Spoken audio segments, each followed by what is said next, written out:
nerve-wracking to me for some reason. It's not a serious video at all. I don't know why. The Wall Street Bets one should have made me more nervous. Hi everybody, my name is Kristina. I like to talk about pop culture and share my thoughts here.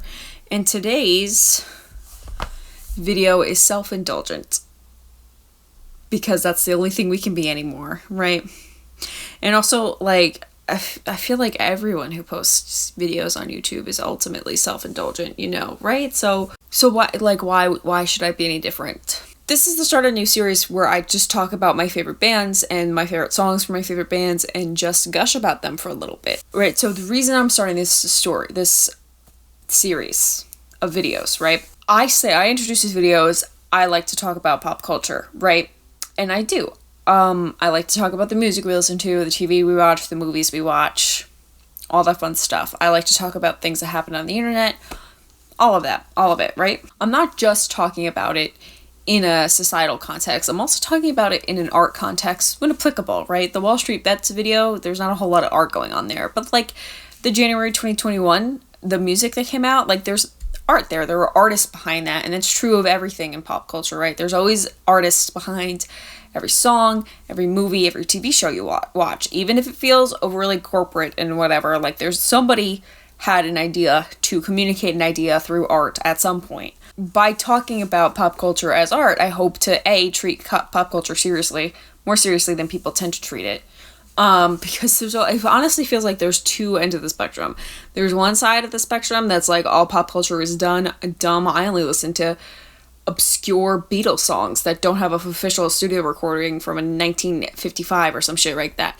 And then on the other end, it's people who pretend they don't care, but then hyper care, and like they're the ones on Twitter all the time. So I'm trying to find like a midpoint between that, but also like take it seriously, because neither of those points are serious about it, right? I want to take it from like a serious perspective, like actually confront these things as they are. But in order for me to do that, I think it's important for people to know where I'm coming from and what my tastes are, because I might criticize something that's not to my tastes. And people will be like, well, why do you hate this thing? And it's like, well, it's not just a type of thing that I like. That's kind of what happens when you do this type of thing. This series for me, particularly with it coming from my favorite bands, my favorite songs, my favorite music, like the point of this series is to get across what I like and to share what I like with you guys, so that when I make a video on something that I'm not necessarily a fan of and I analyze it, there are points to look back to where I can point and I can be like, okay, well, in this video, I said I liked X, Y, and Z, and this thing that you're attacking me for not liking does not have X, Y, or Z in it, right? So, and it's important that I start with Jimmy Eat World because, as you know, I'm filming this on Friday. I film on Fridays. I'm filming this on Friday the 12th. The remaster of Taylor Swift's Love Story just came out, and I am planning on tracking that and making a big video at the end of when she releases all of those remasters. Taylor Swift has been very public about her affection for Jimmy Eat World, and I love Jimmy Eat World, so that's why we're starting here. This video is building a foundation, and all videos like this, I consider all my videos doing that, right? This video is building a foundation up to bigger videos, right? So I can reference to the things I say back in this video, right? When I do a video of an artist that has been known to like Jimmy Eat World or whatever, right? Like I can reference, well, I like this thing from Jimmy Eat World and I see this reflected in Taylor's songwriting, so I like that, but I don't like this other thing that I see reflected in Taylor's songwriting. The whole shebang. So the point of this is to build a foundation so you guys know what I like in songs, in movies, in TV, so that I can always have a reference point to point back to be like, well, over here I said this. This is the type of thing that I like, so this is why I criticized thing B in a certain way. Too long, didn't listen to any of that, right? The point of this series is just so people have a point to know where I'm coming from when I deliver commentary. And so today we're talking about American rock band, American emo band, I don't know, they've kind of evolved through the years, Jimmy Eat World. So to introduce them, in case if you don't know who they are, Jimmy Eat World started in Arizona in 1993. They have 4 members, which goes lead vocalist and lead guitarist Jim Atkins, rhythm guitarist and backing vocalist Tom Linton, bassist Rich Burke, and drummer Zach Lind. That's from Wikipedia. They have since put out 10 albums, all of which That's why I'm making a video about them, because they don't miss, okay? They don't miss. I have seen them live in concert in the before times twice. Yes, twice. And they've recently had some live streamed concerts where they did all of Survive. They had 3, because now we're in the COVID times, right? They had 3. They had Surviving, they had Futures, they had Clarity. I have seen Futures and Clarity, but you're seeing this. I'm filming this before the Clarity live stream happens, because that's happening tonight at 5, and I'm very excited. But you'll be seeing this after it happens. So hopefully there's no crazy surprises, because it will not be in this video. If there is, I'll do like a cute little webcam thing to be like, whoa, hold up. Jimmy Eat World as a band, right? To continue the introduction. They're probably solidly in the emo/pop punk category of rock alternative. Especially their earlier stuff is very emo, like very like American football emo, right? Which is weird, because American football is East Coast, and Jimmy Eat World is West Coast. And if you didn't know, if you're watching this and you're like, what's she talking about? With emo, like actual like being picky, true emo music, like there's a separation between East Coast emo and West Coast emo. And then you get to Fall Out Boy, which is Midwest emo, and then Midwest emo kind of took over. And now it's all kind of just like the same. Like it doesn't really matter. But in the beginning, late 90s, early 2000s, the second wave, not the first wave in the 80s, it mattered what coast you were on. Because they didn't have the internet, so you could only develop your sound by what was local to you. So you weren't really in the emo clubs in California if you were in Jersey, so you would just sound like the Jersey bands. So they're emo, pop punk. Their sound kind of evolved to just a general alternative rock sound, but there's still a lot of those influences in their music today. I got into Jimmy Eat World in college. Freshman year, I was 19. I distinctly remember like sitting in my like tiny little dorm room, like with the window open, like listening to like the birds chirp outside with like Bleed American playing. And that was, I'm 24 now, so that was however many years ago? 6? And around the same time, I think this is important to know, around the same time as this, I had also gotten into early Fall Out Boy stuff, specifically from Under the Cork Tree and Take This to Your Grave, because I was into Folie à Deux before that, and then their stuff post-hiatus before that, but during college, that's when I really got into, really into their first 2 albums. And then at the same time, I also got into Taking Back Sunday, who will probably get a video at some point. Jimmy Eat World is really, this is probably the peak. They're really good at building a pop melody while still having a driving beat or heavier song in the background. If you listen to all of the songs that I mentioned today and go down, there will be a Spotify playlist. Go and listen to the Spotify playlist. You'll notice a lot of pop building in the songs. Their songs have pop lyrics and pop beer melodies, but this creation of the song and the way they pick their instruments and use their instruments is not pop, and I really enjoy that. Okay, so now, like, to me, Jimmy Eat World isn't like a band you like stand and know everything about. This is not, I mean, I guess Fall Out Boy is kind of like that. This isn't like a Fall Out Boy Panic at the Disco situation. This isn't even like a, it's not a stan situation. And actually, in my research for this video, there wasn't any like crazy outrageous stuff that came up. It was normal. The first thing that came up wasn't a news article. It was their band's website, which was really refreshing and great. Keep it up, guys. There wasn't anything that came up yet. And that's to say, I don't know a whole lot about their personal lives. I don't care to know a whole lot of their personal lives. Jimmy Eat World, if you see this video, I'm sorry that I don't care, but also, like, they just make their music and tour, and that's it. And it's refreshing. I love it. Okay, now, there needs to be a little bit of a disclaimer before I get into, the weeds of this video.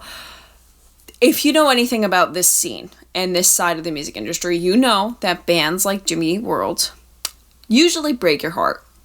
So this is me requesting for Jimmy Eat World to not break my heart. Please. Oh my God. The reason bands like this break our hearts is because oftentimes in that scene, the frontmen or band members would be in these small clubs, have a young fan base, under 18 fan base, mostly under 18 girl fan base, and the white boys in these bands would use these teenage girls to fuel their white male power fantasies, right? Because, like, They weren't the stellar football player. They were not playing football every weekend. They were not jocks. They didn't have cheerleaders on them, and they felt scorned by this because the world tells white men that they're the cream of the crop, right? So when you're not the cream of the crop, you get to pick up a guitar, write an emo song, and then violate a teenager. But as of the filming of this video, again, February 12th, 2021, there are no skeletons under the floorboards. So can we please keep it that way? Please? I'm begging. If there are skeletons under the floorboards, I will take this video down. And tweet about it and cry. Disclaimer over. Now we can go back to being happy about a band that actually didn't do anything wrong. Hopefully.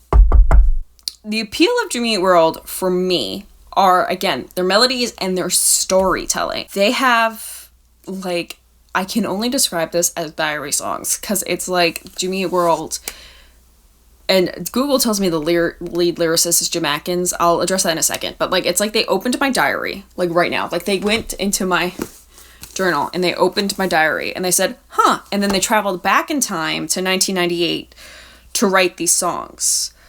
Which is weird, because I was, like, I was 2 in 1988, so I just want to know, like, why, like, how did you know how I was going to feel now in 1998? That's my question. I'm also going to address some motifs in these songs, specifically the motif of, like, the themes. I don't know which one is, like, the better. I guess motif is, like, a specific word. No, motif can be a theme, right? The recurring themes in the song, there's recurring themes in their discography, right?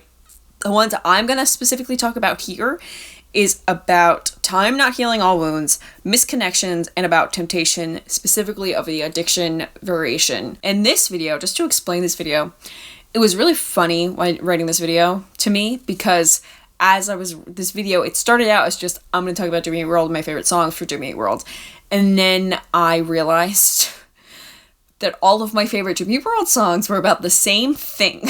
So this video is a hybrid between me just gushing about one of my favorite bands and, like, actual analysis of the body of work. I have listened in general to most Jimmy Eat World releases, but I didn't go through each and every Jimmy Eat World song with a fine-tooth comb to pick out every single theme that they've ever talked about. This is a video that I'm going to have to redo in the future, because I think Jimmy Eat World does deserve does deserve an intense video, like, discussing the themes of their work. The other thing, too, I'm coming at these songs from the listener's perspective. So artist intention, whatever they intended these songs to mean, does not necessarily matter, and also I don't necessarily know.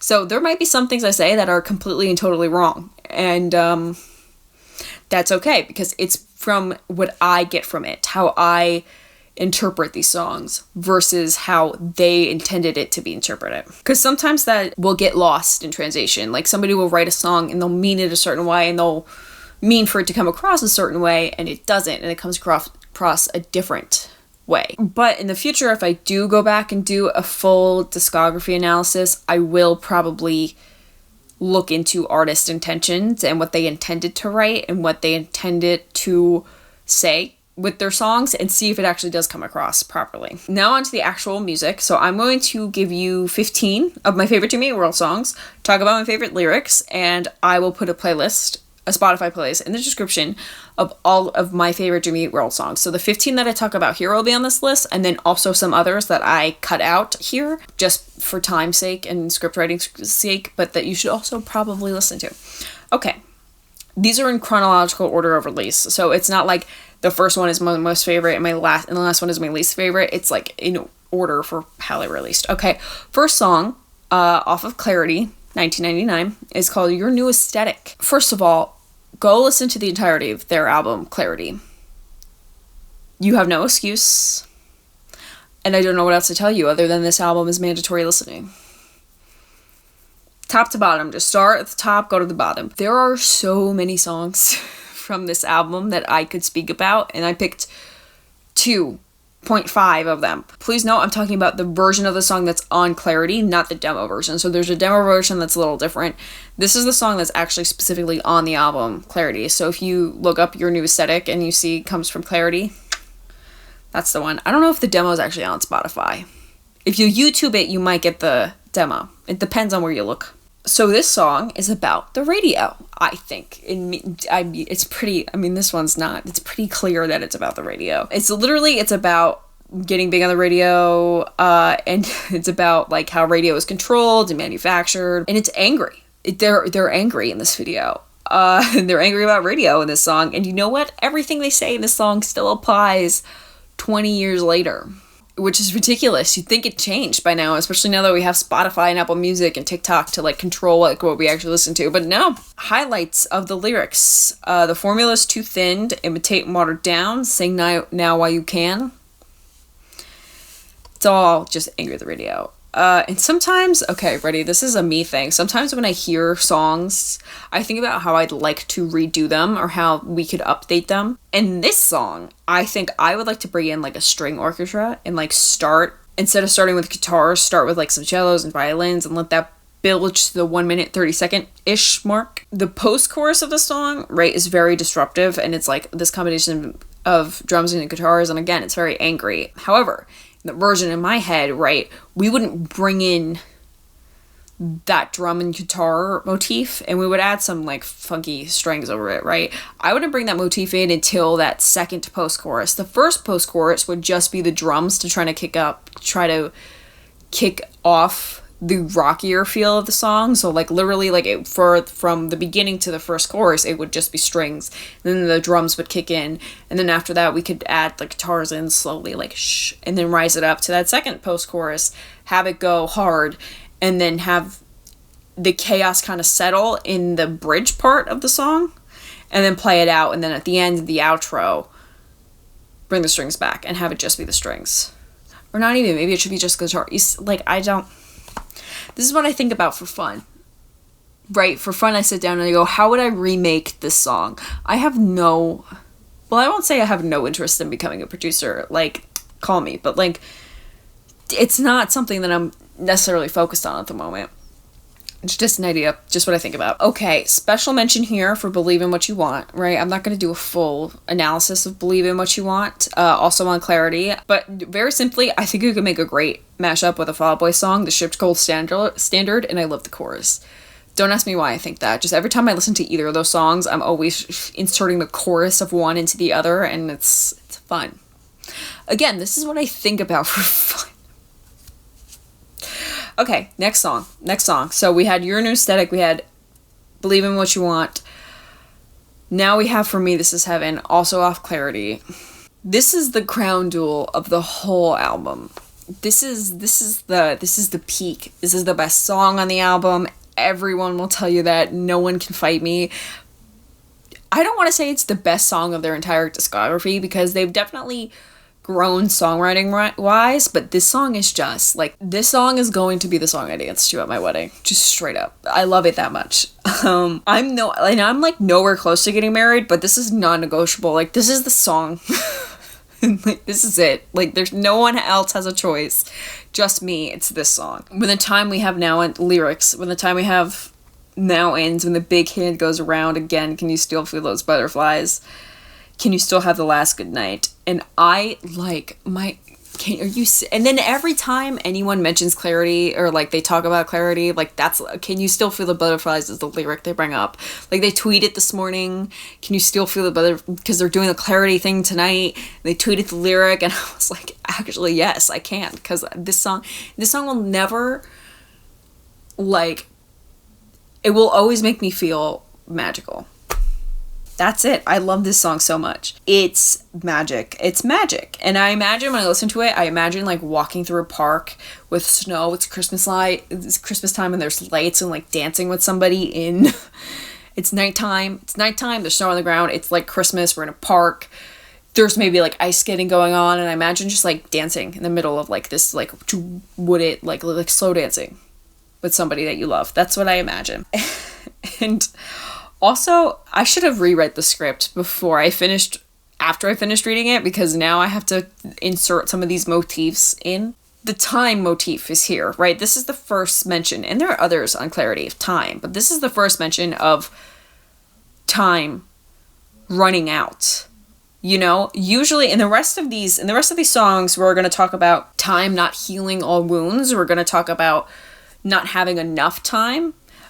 And that's true here too, right? When the time we have now ends, right? It's like, it's this love song that's about like, it feels like the narrator and the subject, right? The narrator is a singer, the subject is who they're singing about, right? It feels like the narrator and subject, like time is running out for them, wherever they are. They're together at the moment, but time is running out. The narrator is asking, like, can you still feel the butterfly? It's so good. Just listen to the song, please. Listen to the song, please. Okay, next song I want to talk about, Bleed American, off of Bleed American, which came out in 2001. This is the album that the middle is on. And I also just want to note, it came out before 9/11, but after 9/11, they did rename that album. They didn't rename that song, but they renamed that album, and I don't think they were pushing that song too much, because I think the middle was definitely big at that point. Some places it'll say Bleed American, some places it'll be self-titled, because they renamed it after 9/11 to be self-titled. This album is also mandatory listening. I don't know why you came here and expected not to get homework. And this is probably my favorite Jimmy Eat World album, because every song is so good. This is the opening song, the very first song of the album, and it is a roast of Americans. Jimmy Eat World is are American, right? But they also hate us. Me too. Not hate us. They're just critical of us in like that kind of like rock bandy way. It's also angry. It's just two angry songs. And it's a little political too, right? And so that's something to note, right? This isn't necessarily one of the motifs I'm talking about, but Jimmy Eat World does have a couple of political songs, which makes sense because they were active. They are still active, but they have been active since Bush got into office. So they were active through Bush. They were active through Obama. They were active through Trump, right? Like it makes sense for them to be political because they've been around for a long time.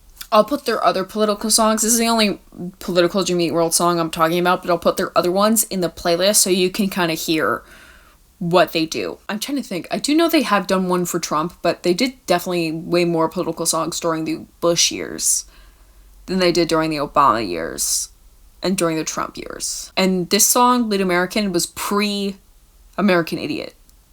Just so you know. American Idiot kind of changed how we think about political music, especially because it's still applicable today, but like this was before American Idiot came out, so this was kind of like a predecessor. All right, next song, Sweetness, which is also on Bleed American, also came out in 2001.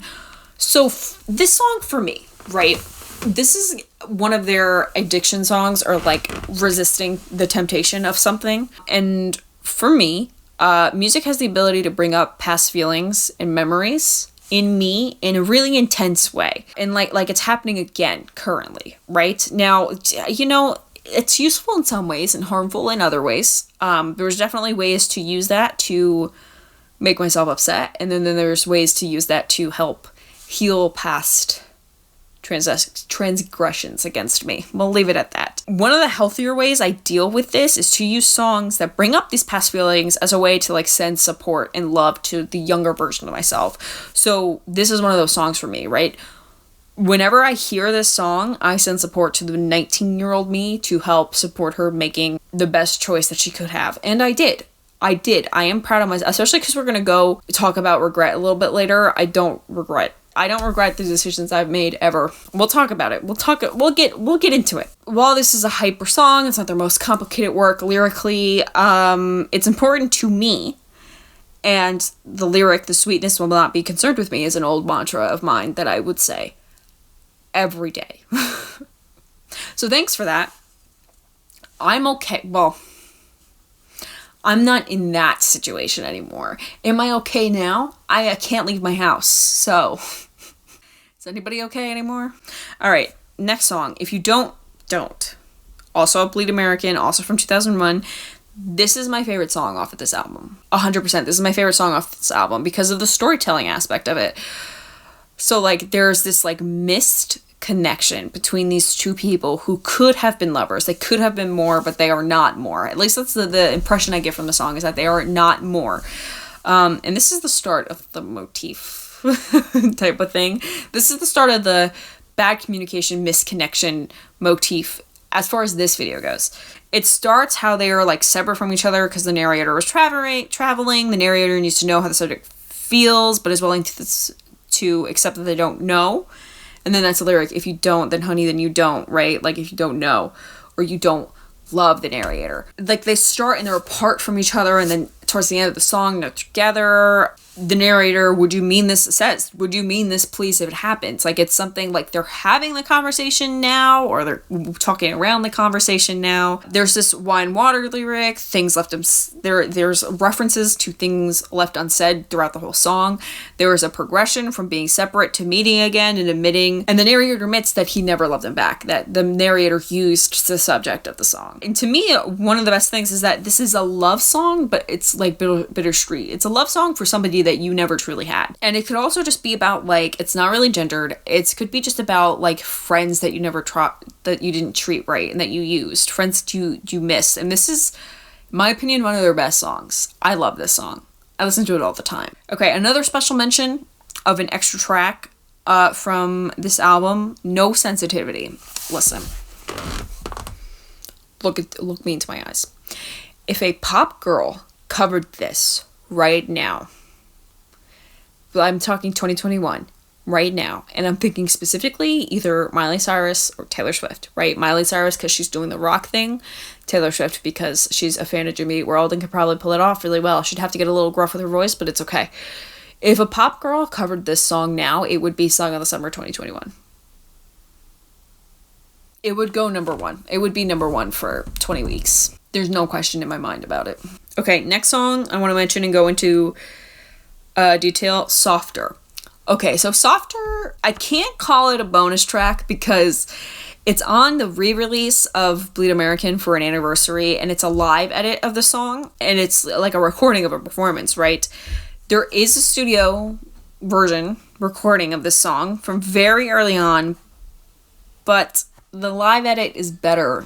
So I'm recommending the live edit. This is another storytelling one. It's about a woman. The narrator knew her in the past, maybe, sees her get off a train. She gets off a train. She looks a little softer around her eyes now, though. That's the peak of the song. She looks a little bit different now, maybe a little bit softer around her eyes. And I don't know, as a woman in this capitalist hell world, it's nice to hear from a third party that it is possible to become softer. I'm not necessarily sure how I'm supposed to take this song, if it's supposed to be an insult or not, or if it's just kind of like this observation of her. I take it as like just an observation of her. In the bridge, the lyric, the lights have just gone off at Rockefeller Center. That has such a like an intense image in my mind, right? Maybe because I'm from the area, but like there's such a clear image about, like, I don't know if they meant like all of the lights going off at once, or if they meant just like there's a specific reference to something specific they're doing, but like the like switch that happens in my mind that I see in my mind, and the collapse that had to happen, like the emotional collapse to make that woman softer, you know? I really like it. Give it a listen. That's the point of this video, so that you listen to my favorite songs and know where I'm coming from. Next song, so now we're moved on from Bleed American and on to their next album, Futures. Just all of my favorite songs that were released between 2004 and 2006 are about addiction of some sort. I don't know why, that's just how it is. This song kind of mixes like the party hookup idea and participating in some substances for the YouTube censors. And either way, there's a toxic relationship going on, and again, there's a lot of good storytelling here. I really like the beat. I think it's really fun. I think it's really intense. Yeah, I just like this song. I don't really have anything like super like poignant to say. I just really enjoy this song. Next song, okay, Work. So this is another one. This is another one of those songs about miscommunication. Though the connection isn't necessarily mixed here. This is also favorite song off of this album, Futures. And this song I think is actually, instead of about being like about substances, I think it's genuinely about a relationship. And once again, this song's about not meeting emotionally in the same place, and work and play is never, my favorite lyric, work and play is never okay to mix the way we do. Like, come on. It's so good. Here's the thing, right? So if we go back to If We Don't, there's a lyric about, there's so much more I could say. In this song, it's flipped a little bit, right? And it's about saying things that you shouldn't say, right? Or like, all I can say, I shouldn't say, right? That's literally like into the chorus, right? So he shouldn't say the things he said. There was also a note, I inserted dancing into For Me This Is Heaven, but I do need to note, because it will be important later, there is a lyric about when the dance is through, it's me and you. Come on, would it really be so bad? Here. So just put a little sticker on that in your brain, because we're going to come back to it at the end. Okay, next song. Now we're on to Chase This Light. I tried to only pick a couple songs from each album. Bleed American had the most because it's just so good. But now we're just gonna go. And now I want to talk about Firefight. So this song is about a confrontation, but it's like a hopeful confrontation. Again, misconnections. They're not meeting each other eye to eye, right? Like, I'm just gonna be a broken record because this is what all of their songs are about, apparently. In my mind, I was writing this video, I was like, okay, like if you don't work and Firefight, this song, you get this little like trilogy of like people that like they were apart and now they're together, and now would it really be so bad? I need to say the things that I shouldn't say, and now they're actually having the conversation in Firefight, right? Now, I don't think they intended these 3 songs to be a trilogy, but however, as the listener, I can do what I want. These songs are a trilogy now. Who is going to stop me? Who is going to stop me? And also, this song makes me feel like I can confront and scream at the world while not and be okay afterwards. It's really like hopeful to me. I know like some of the like, it sounds hopeful to me, and it sounds like, you know, being actually ready for the confrontation, ready for the conversation to happen, you know, ready to face it head on. Also off Chase This Light, Dizzy. These are the last 2 songs on this album. If you always knew the truth and the world would spin around you, are you dizzy yet? Are you dizzy yet? Genius. Once again, so this is the time motif comes back up, right? So in Softer, there was lyrics about time not healing all wounds, right? The misconnections are back here. There's a lyric about the phone. I called, but it rang. I tried all night. And this, like, again, apparently all their songs are about the same thing, or all the songs I like from them are about the same thing. And this album, these last 2 songs, Firefight and Dizzy, it's more mature than Bleed American or Futures because they are just more mature. But like whoever the narrator and the subject are, right, they're speaking to each other now. So that's an improvement. At least they're not ignoring it or saying, oh, it won't be so bad, right? Like at least now they're like trying to have connections and trying to work it out. Okay, and here's the line about regrets, right? So the lyric in this song, you've said you never had regrets, the bridge, like the peak of the song, you've said you never had regrets. Jesus, is there someone yet who got that wish? Listen, I do have to be a little bit of a nudge and push back against this idea that nobody has no regrets. It's less about not regretting things or feeling bad about mischances or miscommunication or misconnections, because that's also a theme going on here. And just accepting that regret is a useless emotion, right? Like, I can't go back and change the past. So why regret it when it's more fulfilling to just accept as it is and make better choices going forward, right? Because like there's nothing to do but accept it now. So a nice. This is from Invent It. I don't necessarily like this album as much. It's still good. I don't necessarily like it as much as the other ones though, but this song is so fun and also has the same motifs as the other songs I just spoke about. But this song, revisiting bad habits, the storytelling about this song, again, it's just all storytelling. This connection isn't missed, but it seems like a past one that you're trying to bring back, right? She said, I love you first. The things aren't left unsaid. So in this song, it's kind of turned on its head, right? Things aren't left unsaid. He didn't say things that he shouldn't say. But the narrator did say things a million times, right? Because they weren't great. They weren't great, but like he didn't have anything to say great, but he said it over and over and over again. And so it's important to know as I move through these songs that there is growth. Like there's this evolution of the story of not being able to communicate well enough to get your feelings across. And the story is, in this song, the motif is still holding on to feelings and people from your past that you shouldn't necessarily hold on to because you have to move past them. Okay, next song. This is from Integrity Blues from 2016.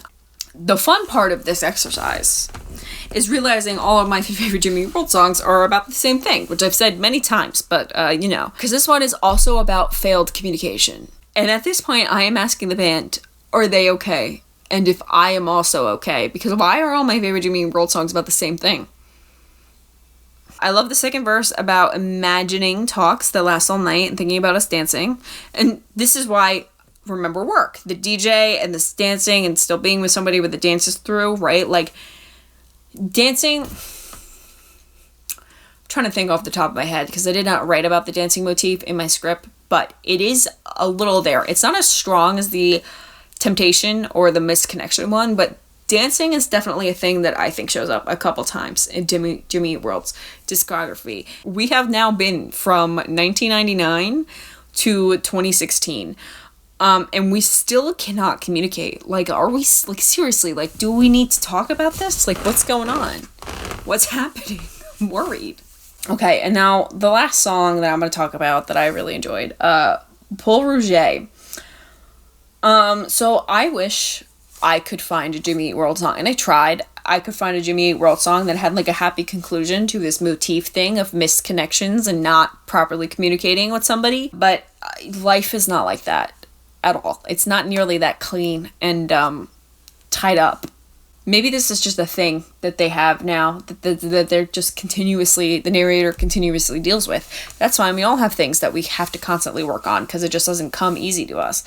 And communication doesn't really come easy to anybody at all too, right? Because we are socialized a certain way to, like, talk around things, but then, like, part of our journey is to break through that socialization and create new socialization. And I feel like younger millennials and Gen Z, like, our thing is very much to communicate better with each other and to be more respectful of each other's feelings, if we will. This song, however, is good to talk about last because it's a little bit more self-reflective and a little bit more self-accepting than other Jimmy Eat World songs, right? This song is about who the narrator is, who they are, and if they can meet the subject that they're apart at the moment because he's in a hotel room, and if they can meet the subject where they are, alone but not lonely, not lost but maybe spinning out of control with the potential to crash, right? If they can meet there, right, at that moment. And I really like it. It's definitely a little different